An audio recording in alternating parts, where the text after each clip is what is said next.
Chers amis, très heureux de venir passer quelques instants avec vous afin de vous partager la pensée que le Seigneur met sur mon cœur, de vous partager à la lumière de sa parole. Ce sera également le thème de ma réflexion lors du culte que nous allons célébrer tout à l'heure en salle Zoom à l'attente de la rencontre. Donc, je vous apporte les prémices de cette réflexion. Dans la première épître de Jean, chapitre 4, nous allons lire à partir du verset 7.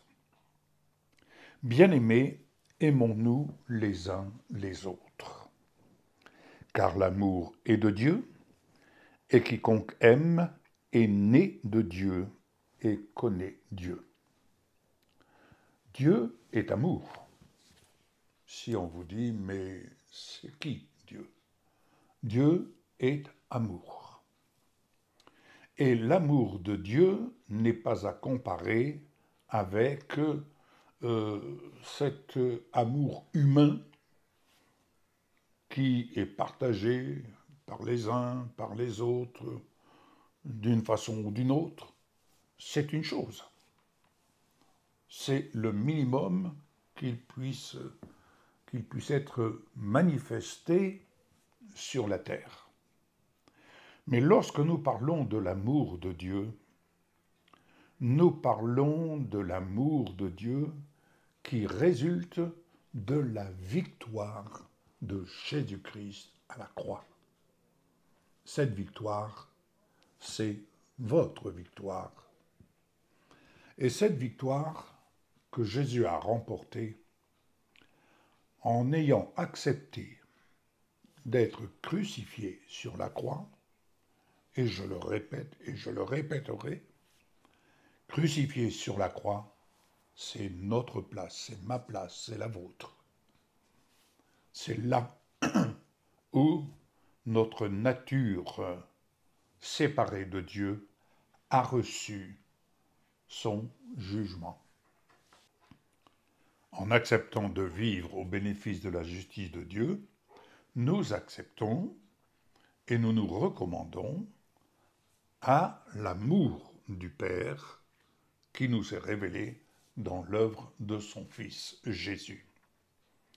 Jésus, désormais, assis dans les lieux célestes, et lorsque nous disons être en Christ, nous disons être dans la perfection de l'amour du Père. Et vivre dans la perfection de l'amour du Père, c'est vivre en Jésus-Christ, mais c'est vivre dans cette perfection de sa victoire. Pour nous, cette victoire qu'il nous donne en partage. Donc, nous bénéficions par pure grâce de pouvoir vivre dans la perfection de l'amour. Ainsi, celui qui n'aime pas n'a pas connu Dieu. C'est aussi simple que cela. Chacun peut dire « j'aime ». Oui, on aime ce qui nous convient sur le plan humain. Mais est-ce que nous aimons ce qui ne nous convient pas? Autrement dit, est-ce que j'aime les personnes qui ne pensent pas comme moi? Est-ce que j'aime les personnes qui vont à l'encontre de ma volonté? Donc, vous voyez, quand il est dit « aimer selon Dieu », c'est aimer à partir d'en haut et ne laisse aucune place dans notre cœur à des rancœurs, à de l'amertume, à des craintes, quelles que soient. Nous poursuivrons cette lecture. L'amour de Dieu a été manifesté envers nous en ce que Dieu a envoyé son Fils unique dans le monde afin que nous vivions par lui. Désormais, afin que nous vivions par lui dans sa victoire. C'est là que Dieu nous attend, afin que nous vivions dans la perfection de sa victoire, dans la perfection de son amour. Et cet amour consiste non point en ce que nous avons aimé Dieu, mais en ce qu'il nous a aimés et envoyé son Fils comme victime expiatoire pour nos péchés. Vous voyez, c'est lui qui nous a témoigné le premier son amour en nous envoyant son Fils pour qu'il devienne victime expiatoire pour nos péchés. Autrement dit, le problème est réglé. Bien-aimés, si Dieu nous a ainsi aimés, nous devons aussi nous aimer les uns les autres selon la nature de son amour. Et la nature de son amour est tout autre que l'amour humain que chacun essaie de manifester à sa guise. C'est toujours mieux que rien. Cela va de soi. Mais personne n'a jamais vu Dieu. Si nous nous aimons les uns les autres, Dieu demeure en nous. Et son amour, écoutez bien, et son amour est parfait en nous. Oui. Être conscient de sa vie en nous, c'est être conscient de la nature de son amour qui est parfait en nous. Faut-il que cet amour soit préservé? Faut-il que cet amour ne soit pas bafoué? Alléluia. Nous connaissons que nous demeurons en lui et qu'il demeure en nous parce qu'il nous a donné de son esprit. Ainsi, l'Esprit de Dieu qui demeure en nous devient, j'allais dire, le maître d'œuvre dès l'instant où nous lui laissons le soin d'être le maître d'œuvre et nous, les ouvriers, pour exercer ce qu'il nous fait grâce d'exercer en tant qu'instrument de la justice de Dieu pour servir les grâces de Dieu.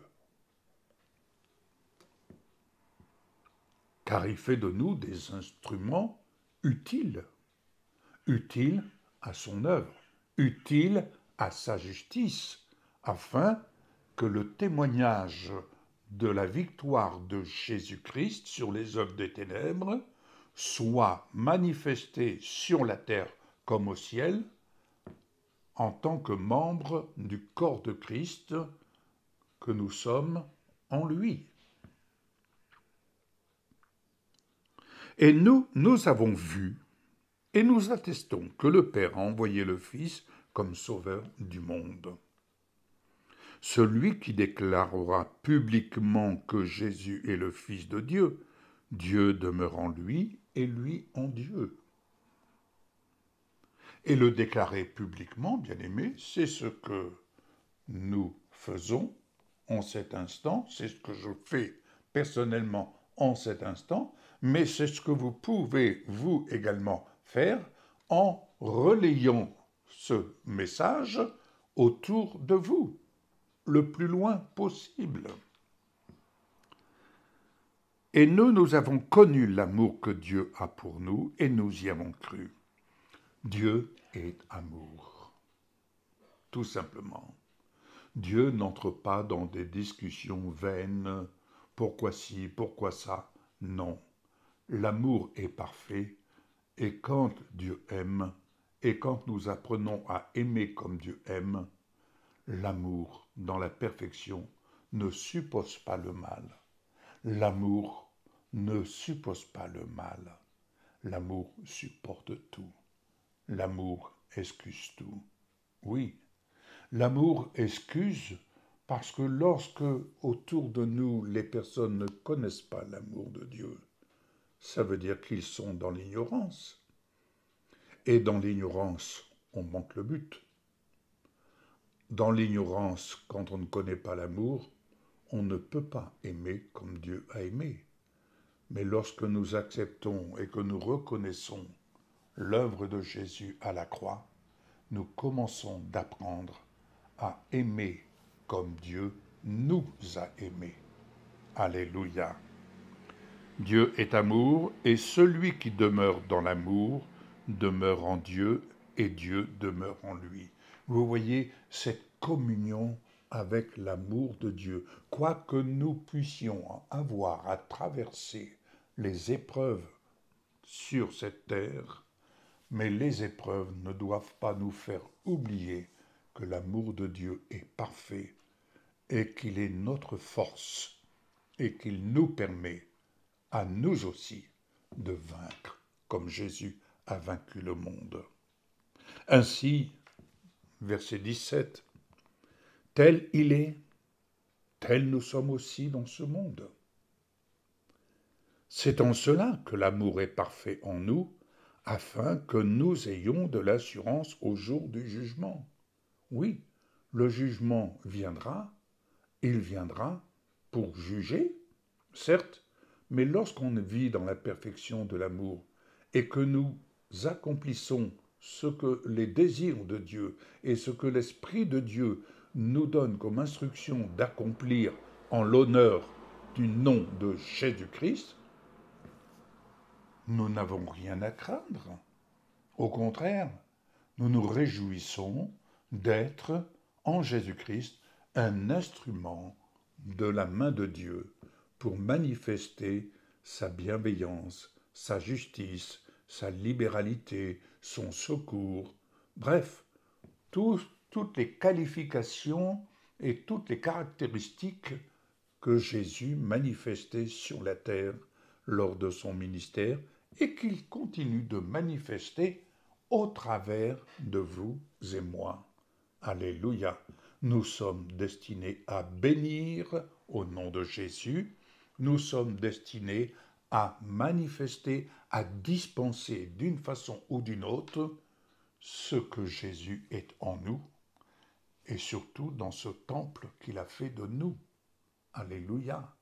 Ce temple qu'il a fait de nous n'est pas à comparer à tous ces édifices qui ont été élevés, sculptés, qui sont des édifices qui sont très beaux.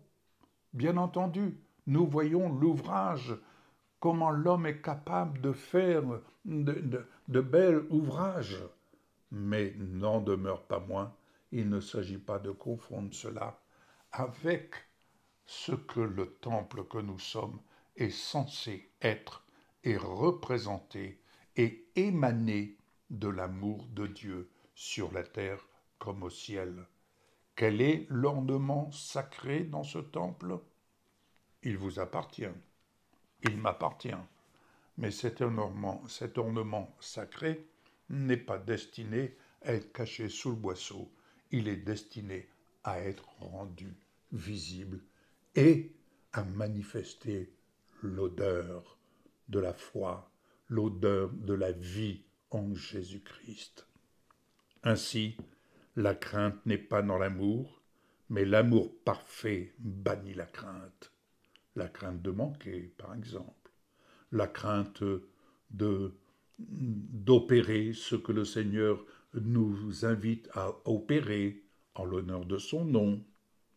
Car la crainte suppose un châtiment.